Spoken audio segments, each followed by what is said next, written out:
دیکھو اس جگہ پر یہاں اعمال کو مکملات میں شامل کیا گیا ہے وغیرہ وغیرہ. تو یہاں سے لے کر امام بخاری رحمۃ اللہ علیہ کی عادت میں نے بتائی تھی کہ جب کسی بات کی ثبوت پر کمر کس لیتے ہیں تو پھر قرآن سے حدیث سے جہاں سے کیا ہے دلیل امی سے دلیل لمی سے کسی طریقے سے بھی وہ اس کو ثابت کرتے چلے جاتے. امام بخاری رحمۃ اللہ تعالی علیہ نے یہاں بتا دیا الایمان قول و فعل. اس وجہ سے امام بخاری رحمۃ اللہ تعالی علیہ قول اور فعل پر جو حدیثیں دلالت کرنے والی ہے اس کو بھی ذکر کریں. یزید و ینقص، ایمان میں کمی بھی ہوتی ہے، ایمان میں زیادتی بھی ہوتی ہے. اس وجہ سے اعمال کو ذکر کریں گے کہ جو لوگ کہتے ہیں کہ اعمال کی ضرورت نہیں ہے وہ صحیح نہیں ہے، اعمال ضروری ہے. اور جو کہتے ہیں کہ اعمال کے بغیر ایمان مکمل نہیں وہ بھی صحیح نہیں، وہ بھی غلط ہے. اعمال مزینات ہے. یعنی فرق باطلہ پر امام بخاری رحمۃ اللہ تعالی علیہ اب یہاں سے مختلف طریقے پر تردید کرتے چلے جائیں گے. اور زیادہ تردید امام بخاری رحمۃ اللہ تعالی علیہ کی فرقہ مرجیہ پر ہوگی، اس وجہ سے کہ فرقہ مرجیہ کے یہاں اعمال کی ضرورت ہی نہیں یا اعمال کو وہ مؤثر ہی نہیں مانتے. اس وجہ سے سب سے زیادہ نقصان دہ فرقہ جو ہے وہ یہ ہے، نماز پڑھنے کی ضرورت نہیں، جھوٹ بولنے سچ بولنے کی ضرورت نہیں، حلال کی ضرورت نہیں، حرام کی ضرورت نہیں، بس ایمان لے آئے تم جنتی ہو گئے. یہ سب سے زیادہ نقصان دہ ہے. اس وجہ سے امام بخاری رحمۃ اللہ تعالی علیہ اس فرقے کی مختلف طریقے پر تردید کریں گے، جیسے ہم پہلی بات کتابوں سے معلوم. معتزلہ اور خوارج کا فرقہ بھی غلط ہے، لیکن اس فرقہ میں آدمی کو عمل کرنے پر ضروری ٹھہرایا گیا ہے یا عمل کو ضروری قرار دیا گیا ہے، اور عمل کی ضرورت کی وجہ سے مرجیہ کے جتنا وہ نقصان دہ نہیں ہے. اس وجہ سے ان دونوں فرقوں کی تردید تو کریں گے غلط ہونے کی وجہ سے، لیکن اتنی شدت سے نہیں جتنی شدت سے مرجیہ کی کریں. اور پھر یہ بتائیں گے کہ ان لوگوں نے بھی زیادتی کی ہے.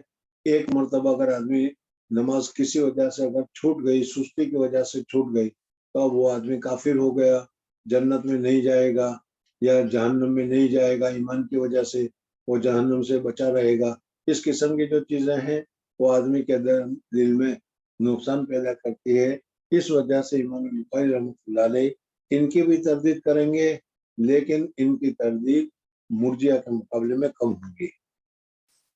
تب یہاں سے لے کر کتاب العلم تک مصنف رحمۃ اللہ تعالی علیہ نے جو ابواب منعقد کیے ہیں سب کا خلاصہ یہ ہے. یا حضرت شیخ نور اللہ مرقدو فرماتے تھے کہ میرے والد کی رائے یہ ہے، جو اپنے شیخ حضرت مولانا رشید احمد گنگوئی سے نقل کر رہے ہیں، کہ آدمی کو اللہ تبارک و تعالیٰ کو ماننے کے بعد اپنے ایمان کے لیے ان امور کی ان چیزوں کی کیا ضرورت پڑتی ہے. اس وجہ سے ان ساری ضرورتوں کو پورا کرنا ضروری ہے، اور اس کی وجہ سے ایمان میں تکمیل ہوگی، ایمان کامل ہوگا اور کامل ایمان کو سمجھا جائے گا. بہرحال مصنف رحمۃ اللہ تعالی علیہ نے اس ترجمہ الباب میں ابھی تمہارے سامنے جو یہ ذکر کیا وہ یہ بتایا کہ الایمان اسلام والا خمسن وهو قول و فعل اور یزید و ینقص. اب امام بخاری رحمۃ اللہ تعالی علیہ دوسرا باب منعقد کرتے ہیں. جی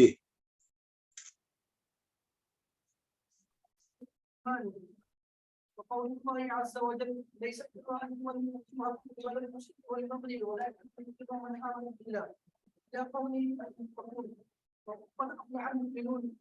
حدثنا عبد الله بن أحمد بن الزرقي قال حدثنا أبو عمرو القضي قال حدثنا الإمام بن بلال عن عبد الله بن دينار عن أبي صالح عن أبي هريرة رضي الله عنه عن النبي صلى الله عليه وسلم قال الإيمان يخلص شعبة والحياة شعبة من الإيمان.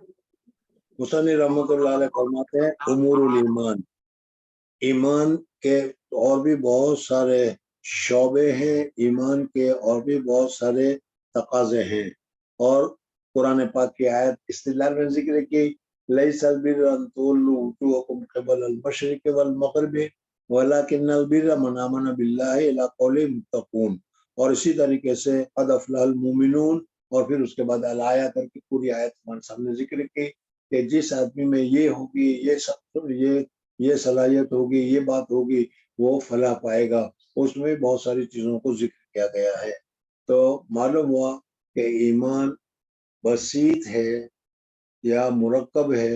یہ جو بحث چل رہی تھی، امام بخاری رحمۃ اللہ علیہ فرماتے ہیں ایمان مرکب ہے، اس میں یہ بھی داخل ہے، یہ بھی داخل ہے، یہ بھی داخل ہے۔ قد افلح المؤمنون هم فی صلاتهم خاشعون، اور اس طریقے سے جو چیزیں ذکر کی گئی ہے وہ سب کے سب اس میں داخل ہے۔ اس وجہ سے یہ کہنا کہ صرف ایمان کافی ہے، ایمان بسیط ہے اور ایمان کے بعد عمل کی کوئی ضرورت نہیں، جیسا مرجیہ نے کہا، یہ صحیح نہیں۔ میں نے پھر بتا دوں کہ امام ابو حنیفہ رحمۃ اللہ علیہ نے بھی کہا، لیکن امام صاحب نے کہا کہ ایمان بسیط ہے، لیکن یہ نہیں کہا کہ اعمال کی کوئی ضرورت نہیں۔ وہ تو فرماتے ہیں کہ اعمال کی ضرورت مکملات کے لیے ہے، نفس ایمان میں تو اس کا کوئی اثر نہیں ہے، لیکن مکملات میں اس کی ضرورت ہے۔ اس وجہ سے جو یہ تمام کام کرے گا تو اس کا ایمان کامل ہوگا، مکمل ہوگا۔ اس وجہ سے مرجیہ میں امام ابو حنیفہ رحمۃ اللہ علیہ داخل نہیں ہے۔ بہرحال مصنف رحمۃ اللہ علیہ فرماتے ہیں کہ ایمان چند چیزوں کے امور کا نام ہے۔ لیس البر ان تولوا وجوهکم قبل المشرق والمغرب ولکن البر من آمن باللہ الی قول المتقون، اس میں پوری آیت آ گئی۔ اور دوسری آیت انہوں نے قد افلح المؤمنون الذین هم فی صلاتهم خاشعون کے ذریعے سے وہ ساری آیتوں کو ذکر کیا۔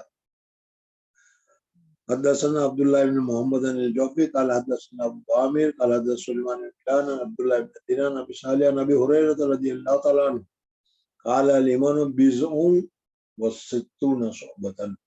حضرت ابو ہریرہ رضی اللہ تعالی عنہ کی روایت ہے کہ حضور اقدس صلی اللہ علیہ وسلم نے فرمایا ایمان 60 یا 70 مانے 70، اور بضع کا اطلاق 3 سے لے کر 9 پر آتا ہے۔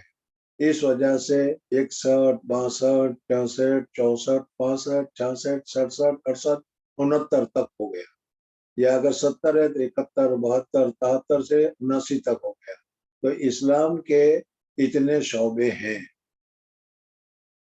اب یہاں پر ایک بات اتنی یاد رکھنا کہ حدیث دونوں قسم کے حدیث میں الفاظ ہے، 60 بھی ہے اور 70 بھی ہے، اور دونوں صحیح ہے، غلط نہیں ہے۔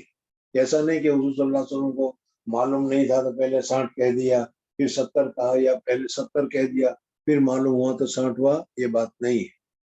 بلکہ اللہ جل جلالہ و من والہ کی طرف سے اعمال میں، فضائل میں، ثواب میں ہمیشہ یہ بات یاد رکھنا کہ حضور اقدس صلی اللہ علیہ وسلم کو اپنی امت کے ساتھ بے انتہا درجے کا تعلق تھا۔ امت کے ساتھ حضور اقدس صلی اللہ علیہ وسلم کو بے انتہا محبت تھی۔ اس وجہ سے اللہ جل جلالہ و من کی طرف سے جب کوئی نعمت امت کو عطا ہوتی تھی تو حضور اقدس صلی اللہ علیہ وسلم اسی پر مسرور ہو کر، اسی پر خوش ہو کر بیٹھ نہیں جایا کرتے تھے، بلکہ بار بار اللہ تبارک و تعالیٰ سے دعا کرتے رہتے تھے کہ اللہ اور بڑھا دو، اور فضل بڑھا دو، اور فضل بڑھا دو، اور فضل بڑھا دو۔ تو اس طریقے سے نیکیوں کے سلسلے میں تمہیں معلوم ہے کہ جو آدمی ایک نیکی کرے گا، ایک عمل کرے گا تو ایک عمل کا ایک ثواب تو ملے گا، لیکن حضور اقدس صلی اللہ علیہ وسلم کا کہ اللہ میری امت بہت محتاج ہے، ذرا اور بڑھا دیجئے، اور بڑھا دیجئے، اور بڑھا دیجئے، تو پھر 1 کے 10 کر دیے۔ تم ایک نیکی کرو 10 گنا ثواب ملے گا۔ اللہ تعالیٰ سے حضور صلی اللہ علیہ وسلم اور بھی دعا کرتے رہے، اور بڑھا دیجئے، اور بڑھا دیجئے، اور میں کہ جتنا اخلاص اور ہوگا اتنا بڑھاتا چلا جائے گا، کہا کہ 1 کی جگہ پر 700 بلکہ 700 سے بھی زیادہ ملے گا۔ بہرحال تو اسی طریقے سے جب اللہ تبارک و تعالیٰ کی طرف سے کچھ بتایا گیا تو اللہ تبارک و تعالی حضور اکرم صلی اللہ علیہ وسلم نے اس میں زیادتی کی دعا کی، اللہ تبارک و تعالیٰ نے اس دعا کو قبول کیا اور جو پہلے بتایا تھا اس سے زیادہ بتایا، یعنی پہلے بتایا کہ ایمان 60 سے زیادہ اوپر 9 تک 69 چیزوں کے شعبے کا نام ایمان ہے۔ حضور اکرم صلی اللہ علیہ وسلم نے دعا کی تو پھر اللہ تبارک و تعالیٰ نے اس میں 10 اور بڑھا دیے تو کیا ہے 70 اور 79 تک اس کو ذکر کر دیا گیا۔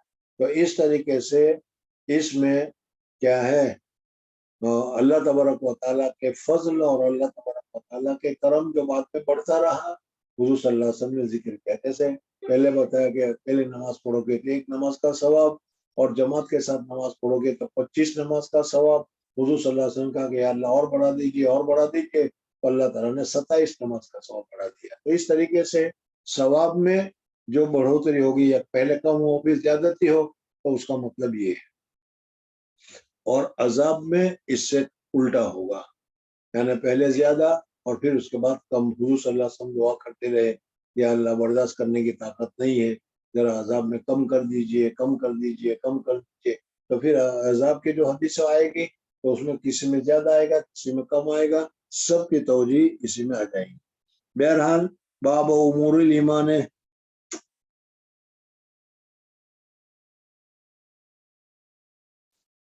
وقول اللہ عز وجل لیس البر حدثنا عبد الله جوفی عن ابی ہریرہ رضی اللہ تعالیٰ عنہ نبی صلی اللہ علیہ وسلم قال الایمان بضع وستون شعبۃ، ایمان 60 سے اوپر کچھ شعبے ہیں۔ والحیاء شعبۃ من الایمان، حیا اور شرم یہ ایمان کا بہت بڑا شعبہ ہے، اس وجہ سے کہ حیا کی وجہ سے آدمی بعض چیزیں کرنے کے لیے تیار ہو جاتا ہے، اور حیا کی وجہ سے بعض چیزیں کرنے سے وہ رک جاتا ہے۔ تو اس وجہ سے حیا بہت سی چیزوں کے لیے آدمی کو کیا ہے معید ہوتی ہے، معاون ہوتی ہے۔ اس وجہ سے حیا کو ایمان کا سب سے اونچا اور سب سے بڑا درجہ بیان کیا، اسی لیے کہا گیا بے حیا باش وہ ہر چیز خواہی کن، بے حیا بے شرم ہو جاؤ پھر جو چاہے کرتے پھرو۔ سمجھ میں آئے؟ تو حیا کی وجہ سے شرم کی وجہ سے بعض آدمی برے کام کرنے سے رکتا ہے، حیا کی وجہ سے بعض آدمی نیک کام کرنے کی طرف متوجہ ہو جاتا ہے۔ اس وجہ سے حیا ایمان کا سب سے بڑا شعبہ قرار دیا گیا، اور ہر ایک کے پاس حیا کی مقدار کمی بیشی ہوتی ہے، کسی پاس کم ہے کسی کے پاس زیادہ ہے۔ تو اس سے یہ معلوم ہوا کہ ایمان یزید و ینقص، اور یہ بھی معلوم ہوا کہ حیا ایک ایسا شعبہ ہے کہ جو ایمان کا شعبہ ہے، اور اس وجہ سے اس کا ہونا ضروری ہے۔ اس وجہ سے اگر ایمان کو مرکب قرار دیا جائے کہ ایمان عقائد اور حیا وغیرہ سے بنا ہو تو صحیح ہے۔ اس طریقے سے امام بخاری رحمۃ اللہ تعالیٰ علیہ اپنی دلیل کو ثابت کرتے جائیں گے۔ والحیا شعبۃ من الایمان، جی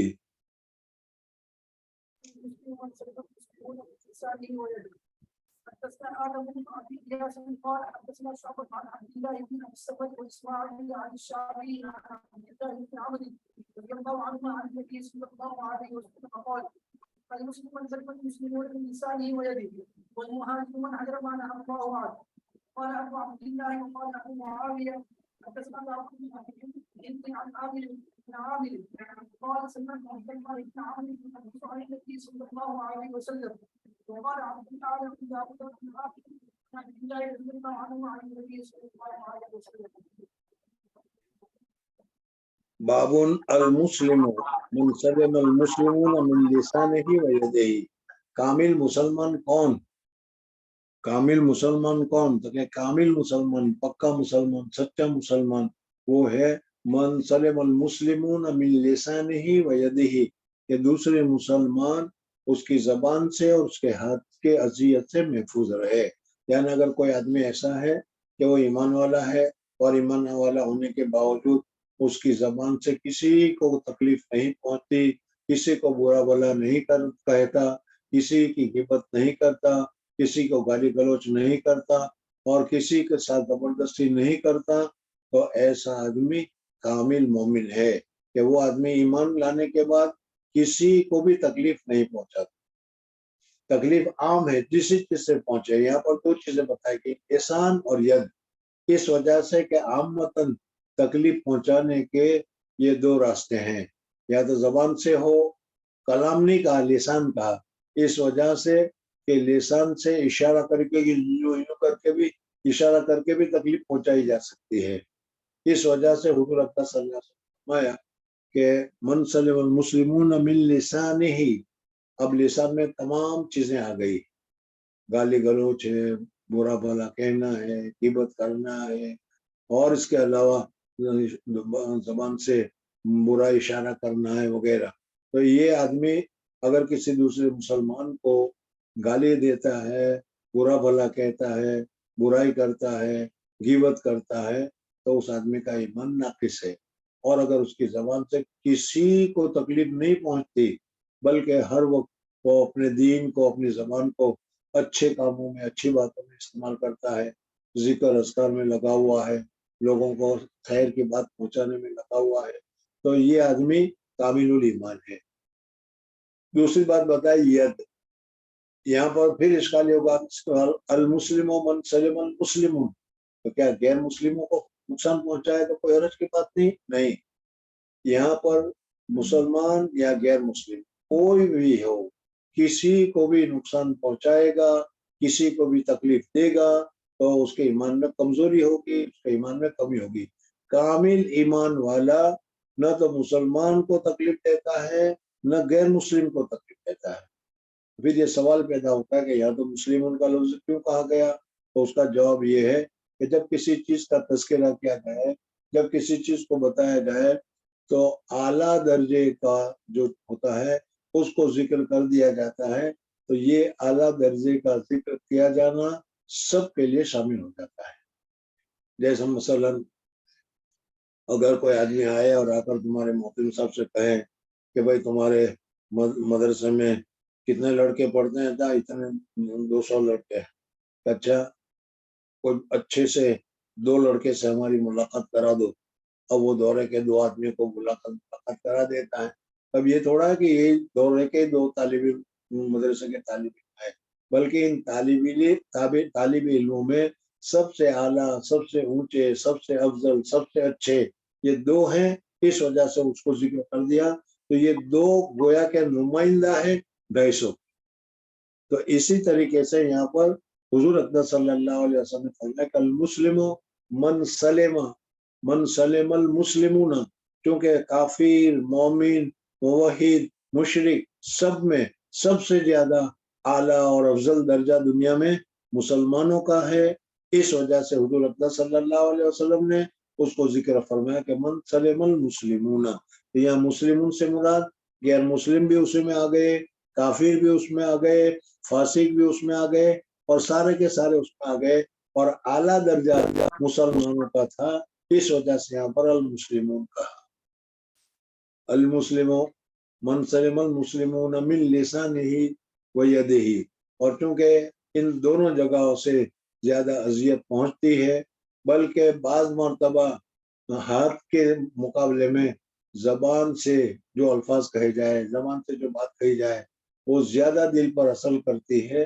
اس وجہ سے حضور اکرم صلی اللہ علیہ وسلم نے لسان کا لفظ فرمایا، جراحات السنان لہل التیام وما یلتام ما جرح اللسان۔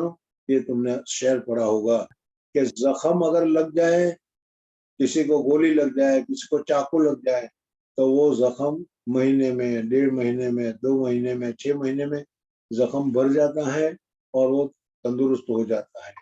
لیکن زبان کے ذریعے سے اگر کسی کو زخم پہنچا ہے، جراحات السنان لہل التیام وما یلتام ما جرح اللسان، اگر زبان سے کوئی بات، اگر کسی کو گالی دے دی، کسی کو حرامی کہہ دیا، کسی کو برا بھلا کہہ دیا، تو یہ جو زبان سے تکلیف پہنچائی ہے، وہ تکلیف اتنی زیادہ اثر انداز ہوتی ہے کہ مہینے گزر جائے، سال گزر جائے، لیکن دل میں وہ بات رہتی ہے کہ اس نے ایک مرتبہ مجھے حرامی کہا تھا، اس نے ایک مرتبہ مجھے ذلیل کیا تھا، سمجھ میں آئے؟ تو اس وجہ سے حضور اقدس صلی اللہ علیہ وسلم نے اس حدیث میں لسان کو پہلے ذکر کیا اور ید کو بعد میں ذکر کیا۔ المسلم من سلم المسلمون من لسانہ و یدہ۔ بہرحال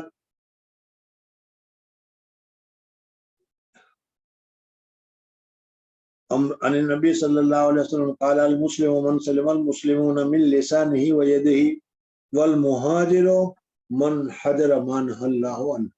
مہاجر کا لغوی معنی تھا ہجرت کرنا، یعنی جس جگہ پر اللہ تبارک و تعالیٰ کے احکامات کو ادا کرنے میں رکاوٹ ہو، جس جگہ پر اللہ تبارک و تعالیٰ کے احکامات کے مطابق عمل کرنے میں موانع آ جائے تو اس جگہ کو چھوڑ کر دوسری جگہ چلا جانا، اس کو ہجرت کہا جاتا ہے۔ اسلام میں پہلے جو بھی آدمی مسلمان ہوتا تھا اس کے اوپر ہجرت کرنا فرض تھا، اس وجہ سے کہ جس جگہ پر وہ مسلمان ہوا ہے وہاں رہ کر وہ اسلام پر باقی نہیں رہ سکتا تھا، اس وجہ سے اس کو ہجرت کر کے جہاں مسلمان ہوتے تھے مدینہ منورہ وہاں ان کو آ جانا پڑتا تھا۔ لیکن فتح مکہ کے بعد اب ہر جگہ پر کفر کا زور ختم ہو گیا، کم ہو گیا، اس وجہ سے اب ہجرت باقی نہیں رہی۔ ہجرت بہت ہی بڑی فضیلت والی چیز ہے۔ سب سے پہلے تمہارے سامنے حدیث بھی آئی تھی، اس میں بھی بتایا تھا کہ کیا ہے من لکل امرئ ما نوى ومن كانت هجرته الى الله ورسوله فهجرته الى الله ورسوله ومن كانت هجرته الى دنيا يصيبها او امرأة يتزوجها۔ بہرحال ہجرت کا بہت ہی اونچا درجہ ہے۔ اب ہجرت کرنا جیسا اسلام میں ابتداء فرض لازم تھا اس طریقے سے لازم نہیں ہے۔ اب تمہارے لیے کیا ہے، ہجرت فرض نہیں رہی۔ مصنف رحمۃ اللہ تعالی یہاں پر یہ فرماتے ہیں کہ اگر کسی آدمی کو یہ افسوس ہو کہ یار ہجرت بہت ہی اونچا عمل تھا لیکن ہم اس عمل کے کرنے سے محروم ہو گئے، تو ان کے لیے حضور اقدس صلی اللہ علیہ وسلم نے بتایا کہ ایک تو ہے ایک جگہ سے دوسری جگہ کی طرف چلے جانا دین کو بچانے کے لیے، دینی احکامات پر عمل کرنے کے لیے، یہ ہجرت ہے۔ لیکن الہجرت المہاجر من حجر ما نہى اللہ عنہ۔ اللہ جل جلالہ و امن والوں نے جن چیزوں کو منع کیا ہے اس سے رک جانا، یہ بھی ہجرت کا اعلیٰ درجہ ہے، یہ بھی ایک قسم کی ہجرت ہے اور یہ قیامت تک کے باقی رہے گی۔ اس وجہ سے جو چیز ناجائز ہے، جو چیز حرام ہے، شراب حرام ہے، زنا حرام ہے، تو کوئی آدمی زنا سے رک جاتا ہے، کوئی آدمی شراب پینے سے رک جاتا ہے، اس وجہ سے کہ اس کو اللہ تعالیٰ نے اس کو منع کیا ہے، حرام کیا ہے، تو یہ بھی ہجرت سے کم نہیں۔ اصل ہجرت تو یہی ہے کہ اللہ تبارک و تعالیٰ کے احکامات پر عمل کیا جائے اور جن چیزوں سے اللہ تبارک و تعالیٰ نے منع کیا ہے ان چیزوں سے بچا جائے۔ تو اگر کوئی آدمی اللہ نے جن چیزوں سے منع کیا ہے اس سے بچتا ہے، اپنے آپ کو روکتا ہے، تو گویا کہ حق پیمانے میں آج بھی وہ مہاجر کا جو ثواب ہے وہ ثواب اس کو ملتا ہے۔ اس وجہ سے فرمایا کہ المہاجر من حجر ما نہى اللہ عنہ۔ وقال ابو عبداللہ یہ امام بخاری رحمۃ اللہ تعالیٰ علیہ ہے۔ میں نے بتایا تھا پہلے کہ امام بخاری رحمۃ اللہ تعالیٰ علیہ کی ذکور و اناث کوئی اولاد نہیں تھی، اس وجہ سے امام بخاری رحمۃ اللہ تعالیٰ علیہ نے اپنی کنیت جو بچے اور پہلے بچے کے نام پر رکھی جاتی ہے، امام بخاری رحمۃ اللہ تعالیٰ علیہ نے ابو عبداللہ کے طور پر اپنی کنیت رکھی، اور جہاں وہ کہیں گے قال ابو عبداللہ، اس سے مراد امام بخاری کے قال ابو عبداللہ۔ امام بخاری رحمۃ اللہ تعالیٰ علیہ فرماتے ہیں کہ یہ حدیث ابو معاویہ حدثنا داؤد بن ابی ہند عن عامر قال سمعت عبداللہ بن عمرو اور ويحدث عن النبي صلی اللہ علیہ وسلم قال عبداللہ عن داؤد عن عامر عن عبداللہ عن النبی صلی اللہ علیہ وسلم۔ دوسری دو سند کو تمہارے سامنے اس حدیث میں ذکر کیا جی۔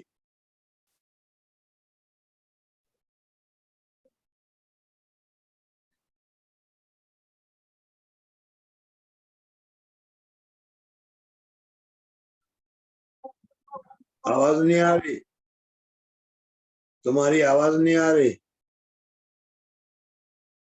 حدثنا سعد بن سعد بن سعد بن القرشي قال حدثنا ابي قال حدثنا عبد الله بن عن موسى رضي الله عنه قال يا رسول الله الاسلام افضل قال من سلم المسلمون بلسانه افضل.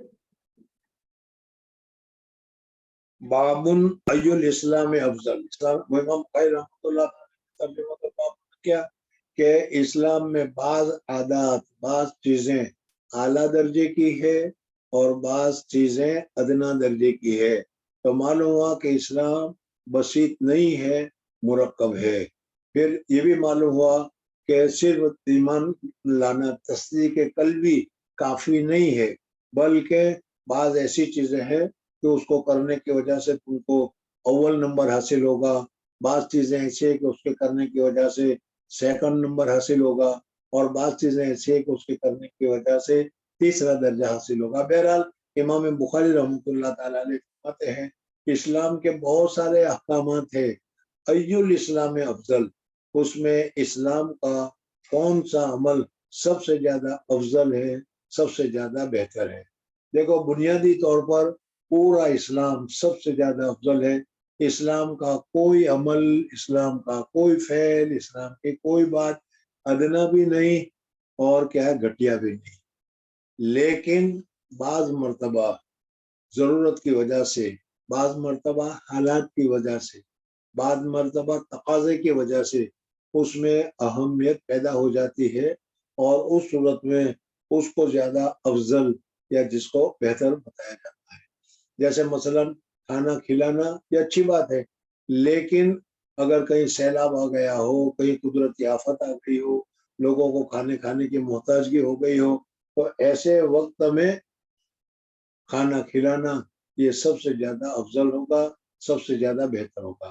حضور اقدس صلی اللہ علیہ وسلم سے بعض مرتبہ سوال کیا گیا ای الاعمال افضل، ای الاسلام افضل، تو حضور اقدس صلی اللہ علیہ وسلم نے کسی وقت کچھ بتایا، کسی وقت کچھ بتایا.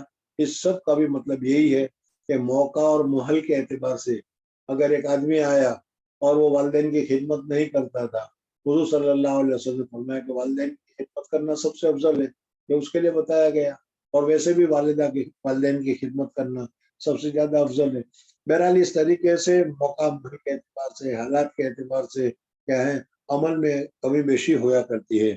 یہاں پر سوال یہ پیدا امام بخاری رحمۃ اللہ نے باب منعقد کیا ای الاسلام افضل، یعنی اسلام کی کون سی خصلت، اسلام کی کون سی عادت، اسلام کی کون سی عادت سب سے زیادہ افضل اور بہتر ہے. حدثنا سعید بن یحییٰ بن سعید العلوی القرشی قال حدثنا ابی قال حدثنا ابو بردۃ عن عبد اللہ بن ابی بردۃ عن موسیٰ رضی اللہ تعالیٰ عنہ، یہ حضرت ابو موسیٰ اشعری رضی اللہ تعالیٰ عنہ ہے.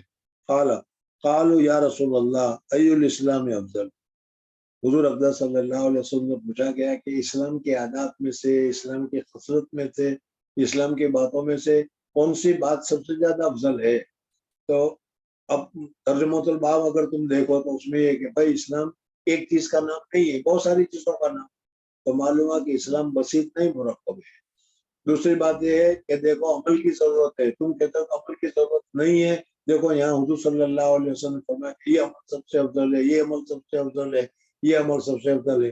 ای الاسلام افضل قال من سلم المسلمون من لسانه ویدہ، کہ وہ جو کہ دوسرے مسلمان، یعنی کوئی آدمی ایسا ہو کہ جس کی وجہ سے کسی کو نہ نقصان ہو، کسی کو نہ تکلیف ہو، اس کی زبان سے کسی کو تکلیف نہیں، اس کے ہاتھ سے کسی کو تکلیف نہیں، تو ایسا آدمی جو لوگوں کو تکلیف نہ پہنچائے یا لوگوں سے کسی کو تکلیف نہ ہو، وہ آدمی سب سے زیادہ افضل اور سب سے زیادہ بہتر ہے. بہرحال امام بخاری رحمۃ اللہ تعالی علیہ یہاں سے یہ بتانا چاہ رہے ہیں کہ ایمان کے بہت سارے شعبے ہیں، اس وجہ سے صرف ایمان کو بسیط قرار دینا صحیح نہیں.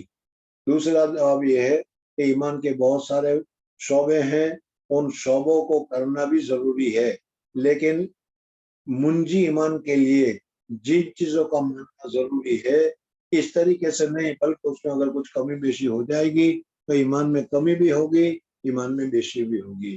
بہرحال کبھی اور بہرحال امام ابو حنیفہ رحمۃ اللہ تعالیٰ علیہ، امام شافعی رحمۃ اللہ تعالیٰ علیہ، امام بخاری رحمۃ اللہ تعالیٰ علیہ وغیرہ جو ذکر کر رہے ہیں وہ اپنی جگہ پر صحیح ہے۔ یہ اختلاف لفظی ہے، حقیقی نہیں، بلکہ حقیقت کے اعتبار سے تینوں کے تینوں، بلکہ یہ چاروں فرقے یا چاروں جماعت والے جو اہل سنت والجماعت متحد ہیں اور یکساں ہیں۔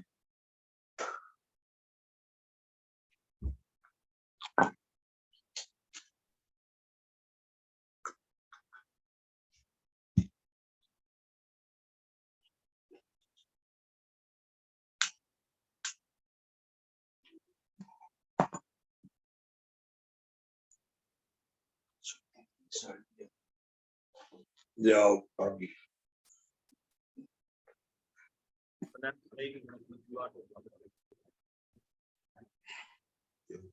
کوئی دعا